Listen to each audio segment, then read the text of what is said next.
ಇಡೀ ಕ್ರಿಕೆಟ್ ಲೋಕವೇ ಈಗ ಈತನ ಬಗ್ಗೆ ಮಾತಾಡ್ತಿದೆ. ಐಪಿಎಲ್ ಇತಿಹಾಸದಲ್ಲೇ ಅತ್ಯಂತ ಕಿರಿಯ ಆಟಗಾರ, ಕೇವಲ 15 ವರ್ಷದ ವೈಭವ್ ಸೂರ್ಯವಂಶಿ ಜಸ್ಪ್ರೀತ್ ಬುಮ್ರಾ ಅವರ ಎಸೆತವನ್ನೇ ಸಿಕ್ಸರ್ಗೆ ಅಟ್ಟಿದಾಗ ಇಡೀ ಕ್ರೀಡಾಂಗಣವೇ ಸ್ತಬ್ಧವಾಯಿತು. ಈ ಪುಟ್ಟ ಬಾಲಕನ ಅಬ್ಬರ ನೋಡಿ ದಿಗ್ಗಜರೇ ಬೆಚ್ಚಿಬಿದ್ದಿದ್ದಾರೆ. ರಾಜಸ್ಥಾನ್ ರಾಯಲ್ಸ್ ಪರ ಕಣಕ್ಕಿಳಿದ ವೈಭವ್, ಮುಂಬೈ ಇಂಡಿಯನ್ಸ್ ಬೌಲರ್ಗಳನ್ನ ಬೆಂಡೆತ್ತಿದ್ರು. ಕೇವಲ 14 ಎಸೆತಗಳಲ್ಲಿ 5 ಭರ್ಜರಿ ಸಿಕ್ಸರ್ ಸಿಡಿಸಿ 39 ರನ್ ಚಚ್ಚಿದ್ರು.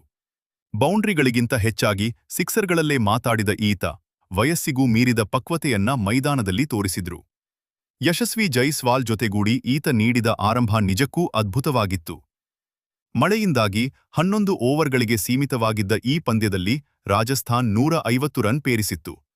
ಬುಮ್ರಾ ಅವರಂತಹ ವರ್ಲ್ಡ್ ನಂಬರ್ 1 ಬೌಲರ್ಗೆ ವೈಭವ್ ತೋರಿಸಿದ ಧೈರ್ಯ ಈಗ ಸೋಷಿಯಲ್ ಮೀಡಿಯಾದಲ್ಲಿ ಹೊಸ ಸಂಚಲನ ಮೂಡಿಸಿದೆ. ಕ್ರಿಕೆಟ್ ಪ್ರೇಮಿಗಳು ಈತನನ್ನು ಮುಂದಿನ ಸೂಪರ್ ಸ್ಟಾರ್ ಅಂತಾನೇ ಕರೆಯುತ್ತಿದ್ದಾರೆ. 15ರ ಈ ಬಾಲಕ ಬ್ಯಾಟಿಂಗ್ ನಿಮಗೂ ಇಷ್ಟವಾಗಿದ್ರೆ ವಿಡಿಯೋ ಲೈಕ್ ಮಾಡಿ. ವೈಭವ್ ಸೂರ್ಯವಂಶಿ ಮುಂದಿನ ದಿನಗಳಲ್ಲಿ ಟೀಂ ಇಂಡಿಯಾ ಪರ ಆಡ್ತಾರಾ? ನಿಮ್ಮ ಅಭಿಪ್ರಾಯವನ್ನ ಕಾಮೆಂಟ್ ಮಾಡಿ. ಇಂತಹ ಕ್ರಿಕೆಟ್ ಅಪ್ಡೇಟ್ಸ್ಗಾಗಿ ಡಿಜಿಟಲ್ ನ್ಯೂಸ್ ಹಬ್ ಫಾಲೋ